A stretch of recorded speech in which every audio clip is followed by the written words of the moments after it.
Bem-vindo ao nosso canal. Neste vídeo, você conhecerá 3 histórias horríveis e arrepiantes que com certeza vão te deixar muito assustados à noite.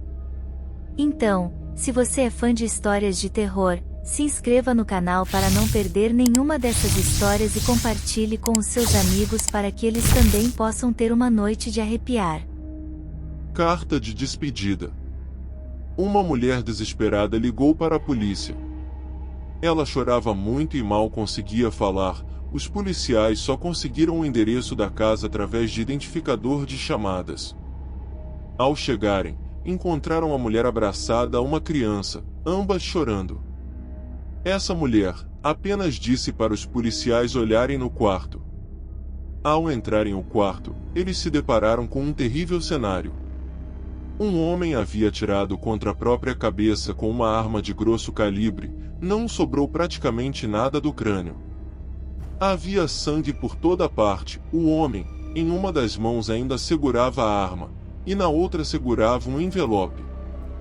Só depois que passaram os enjoos e as náuseas, que um dos policiais pegou o envelope, nele estava escrito o nome da esposa e dentro, havia uma folha de caderno com alguma coisa escrita. O policial começou a ler e se surpreendeu com o conteúdo. Querida Júlia, me perdoe. Por favor, cuide bem da nossa Jéssica. Eu não sei mais o que fazer, não consigo me livrar disso. Ela está em toda parte, ela me persegue até nos meus sonhos e ouço sua voz a todo momento. Foi meu pior erro, não devia ter me envolvido com outra mulher.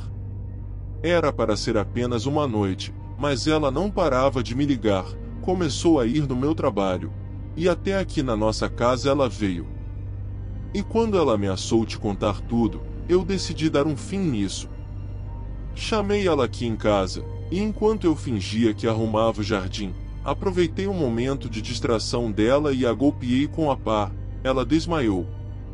Eu fiquei muito assustado, e nesse meu momento de desespero, eu a enterrei no quintal da casa vizinha. Meu Deus, eu a enterrei viva. Desde então as coisas só pioraram.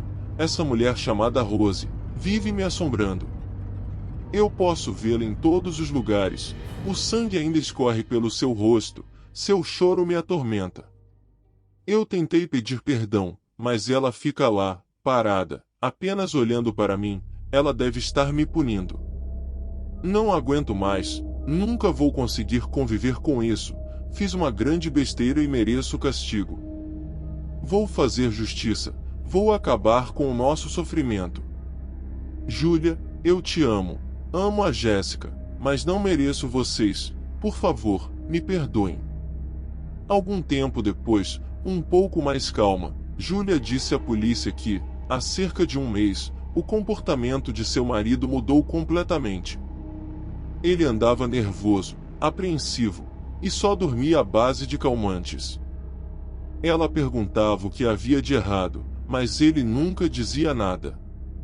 A polícia vasculhou o quintal da casa vizinha e encontrou uma cova onde estava o corpo da mulher, já em avançado estado de decomposição. Dias depois, enquanto recordava do marido através de algumas fotos tiradas em uma festa realizada alguns dias antes do suicídio, Júlia percebeu algo muito estranho e assustador.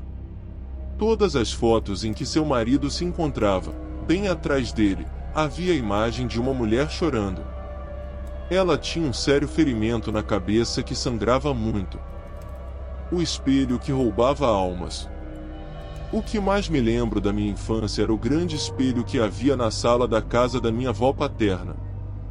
Estava sempre coberto por um grande lençol negro, o que despertava a minha curiosidade e dos meus primos. Os meus avós diziam que aquele era um espelho amaldiçoado, capaz de roubar a alma de quem olhasse o seu próprio reflexo nele.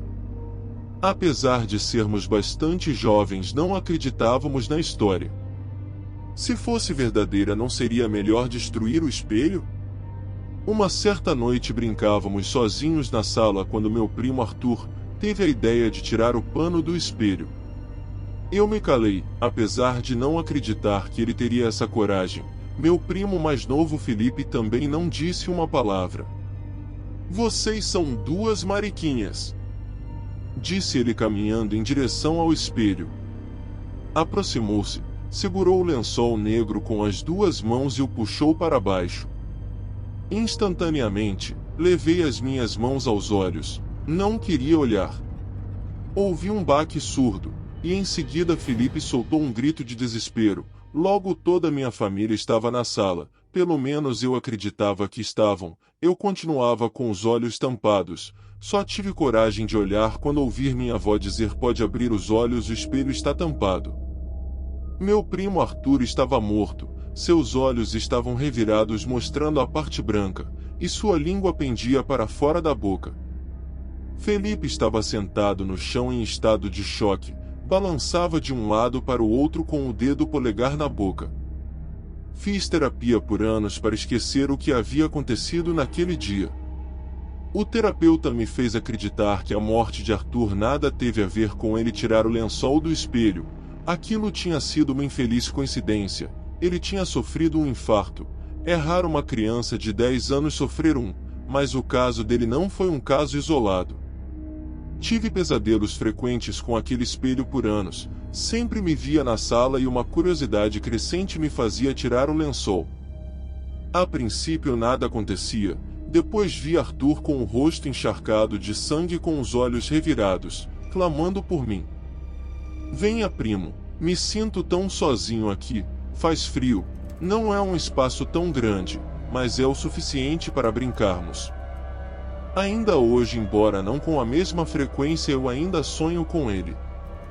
Meu primo Felipe estava internado em um hospital psiquiátrico há 10 anos.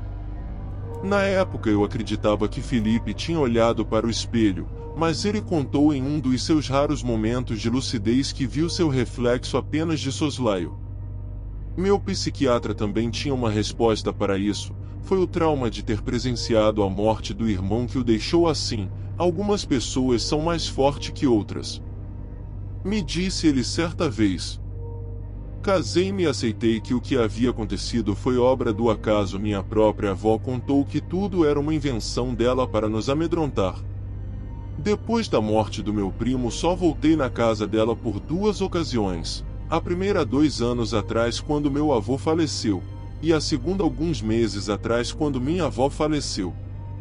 Embora minha avó fosse uma pessoa cheia de vida, depois da morte de meu avô ela já não era mais a mesma. Raramente nos ligava ou visitava. Foi encontrada morta em frente ao espelho com o lençol negro na mão.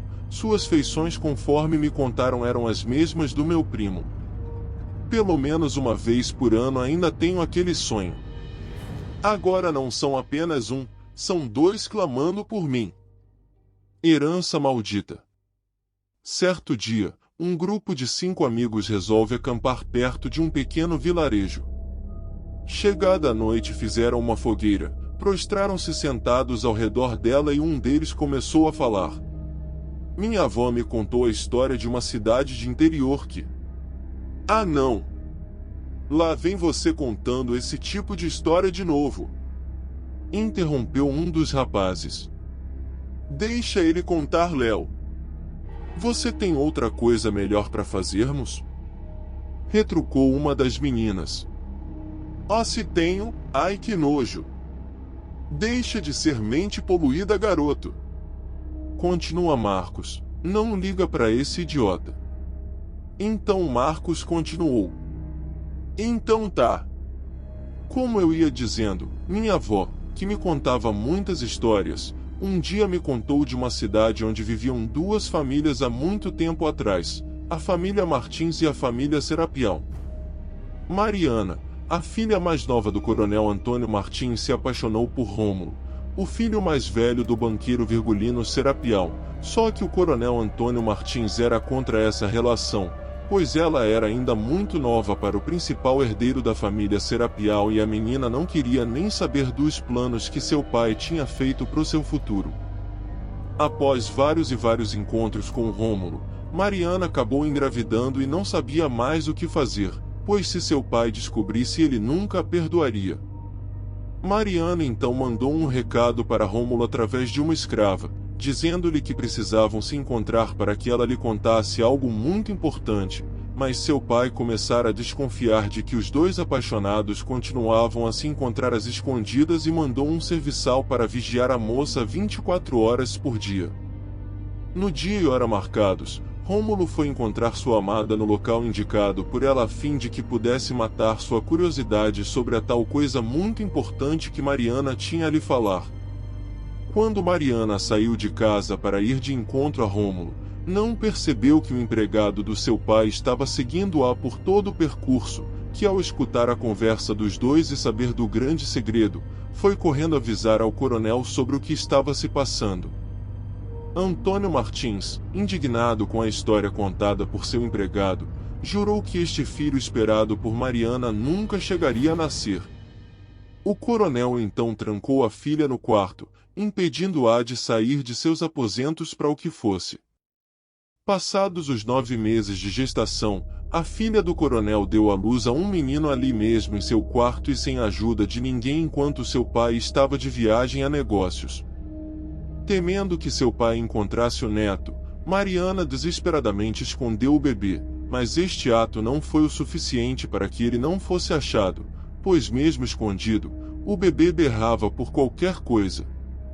O coronel, com a fúria na alma, com suas próprias mãos enterrou a criança ainda viva aos pés de uma árvore no próprio terreno da família. Quando Mariana soube do acontecido, se enforcou na mesma árvore em que o filho fora enterrado. Desde então, o espírito de Mariana carrega seu filho no colo, protegendo-o de qualquer um que se aproxime da árvore.